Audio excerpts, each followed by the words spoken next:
इमरान खान साहब बहुत जल्द आपको न सिर्फ बाहर नजर आएंगे बल्कि आने वाले दिनों में मियां वाली से इलेक्शन लड़कर असेंबली में भी मौजूद होंगे। लाहौर हाई कोर्ट के जस्टिस अली बाकर नजवी और जस्टिस सुल्तान तनवीर ने सेक्शन 215 इलेक्शन एक्ट का जो सिंबल लेने का इख्तियार देता है उसमें वफाकी हुकूमत इलेक्शन कमीशन वगैरह को नोटिस जारी कर दिया। अदालत के सामने बहस करते हुए बताया कि पार्टी का सिंबल लेना असल में पार्टी पर पाबंदी लगाना है और पाकिस्तान तहरीक इंसाफ का बल्ले का सिंबल ले लिया गया और उस पर बाकायदा पाबंदी लग चुकी है। वो अपने कैंडिडेट खड़े किए मगर वो माने नहीं जा रहे, उनको आजाद कह दिया गया और उन्होंने सुन्नी इत्तेहाद के साथ बाकायदा कोलैबोरेशन किया। पार्टी का सेक्शन 210 जो है वो फंड के बारे में तो कहता है आप अगर फंड नहीं देते तो कानून फराहम कर दिया है, वो पाबंदी लगा सकता है, लेकिन पार्टी का सिंबल लेने से पार्टी को बैन कर देना जो है ये आइन के आर्टिकल 17 के खिलाफ है। आइन ने एक आदमी कारोबार करता है अगर टैक्स नहीं देता तो आप उस पर पाबंदी लगा देंगे, कारोबार बंद कर देंगे, ये नहीं हो सकता।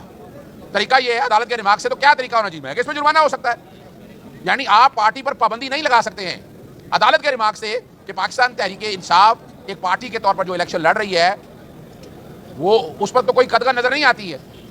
बताया गया कि आपके पास केस आया, पहले सलमान राजा का केस आया कि जिसमें सलमान राजा ने पार्टी का कैंडिडेट कि मुझे पार्टी का कैंडिडेट तस्वर किया जाए, नहीं माना गया और इलेक्शन कमीशन ने वो दरखास्त मुस्तरद कर दी।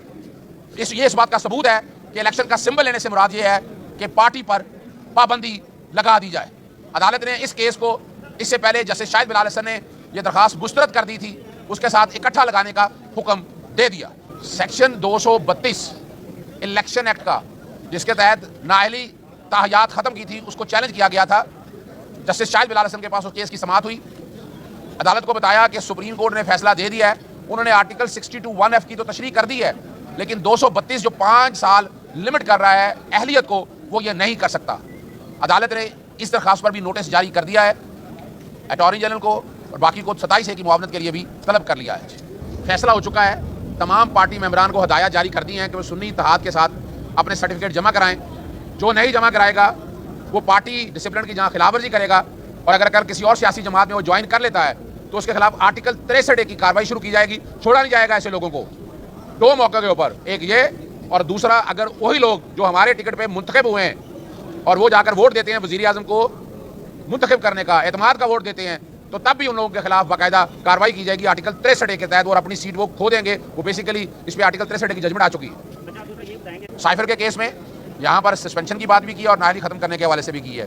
फिर आप आ जाए तोशा खाना जो नैब ने किया है उसके हवाले से भी इद्दत के, और ये सारे के सारे केसेस इंशाल्लाह खारिज होने हैं। इमरान खान साहब बहुत जल्द आपको न सिर्फ बाहर नजर आएंगे बल्कि आने वाले दिनों में मियां वाली से इलेक्शन लड़कर असेंबली में भी मौजूद होंगे। आप सब लोगों ने देखा कि किस तरह इमरान खान साहब गिरफ्तारियां की गई, पर्चे हुए, पार्टी वफादारियां तब्दील की गई, इलेक्शन कमीशन ने कोई एक्शन नहीं लिया।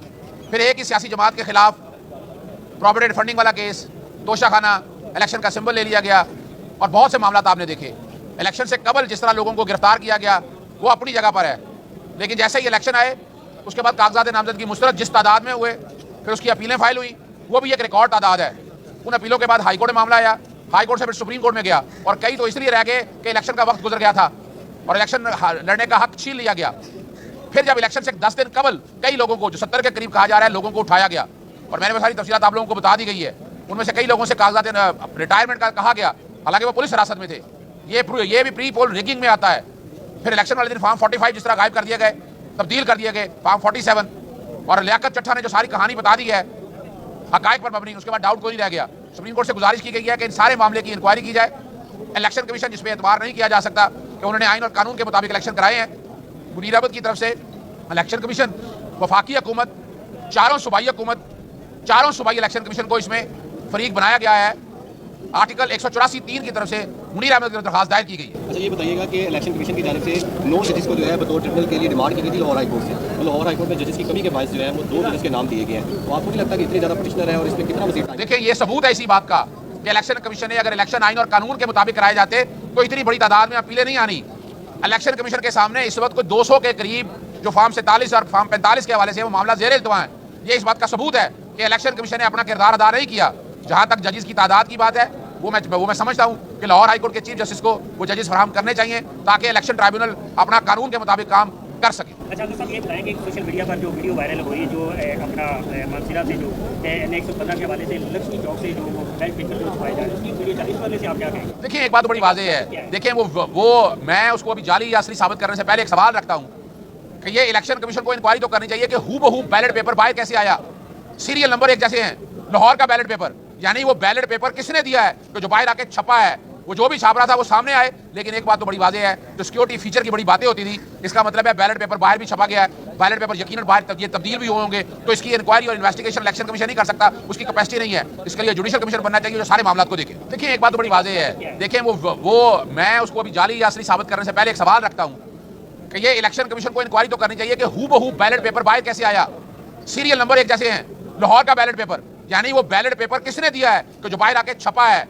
वो जो भी छाप रहा था वो सामने आए। लेकिन एक बात तो बड़ी वाज़ेह है, जो सिक्योरिटी फीचर की बड़ी बातें होती थी, इसका मतलब है बैलेट पेपर बाहर भी छपा गया है, बैलेट पेपर यकीनन बाहर ये तब्दील भी होंगे, तो इसकी इंक्वायरी और इन्वेस्टिगेशन इलेक्शन कमीशन नहीं कर सकता, उसकी कैपेसिटी नहीं है। इसके लिए जुडिशल कमीशन बनना चाहिए जो सारे मामला को देखे।